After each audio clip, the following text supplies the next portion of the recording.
అందరికీ. వంట చేస్తున్నాడు చూడండి మా ఆయన. బెండకాయ ఫ్రై చేస్తున్నాడు. మీ రోజు వంట అయితే మా వారిదే.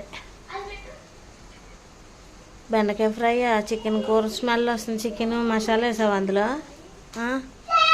చికెన్ మసాలా లేదా? సెవెంట్లు పట్టేసినాయి పాపం. చూడండి, చూసారా నాకు ఒంట్లో బాగోలేదని వంట చేసేస్తున్నాడు. అలా టీవీ చూడకపోతే ఇల్లంతా క్లీన్ చేయొచ్చు కదా. అక్కడ బయట బట్టలు ఉన్నాయి, తీయచ్చు కదా. డాడీ వంట చేస్తున్నాడు. బయట బట్టలు నిన్న నుంచి ఉన్నాయి. నిన్న నుంచి ఒంట్లో బాగోలేదు, తీయచ్చు కదా బట్టలు.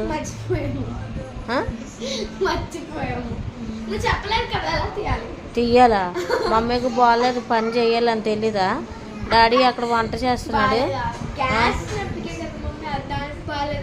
చూసారా ఎలా ఎదురు సమాధానం చెప్తుంది. ఆడపిల్లలని అసలు కనకండి, మగపిల్లలే బెటర్. పని చేయకు, ఈమె బెటర్, చాలా బెటర్. ఈమె చాలా మంచిది, పని చేస్తుంది. సబ్స్క్రైబ్ చేసుకోండి. Bye bye.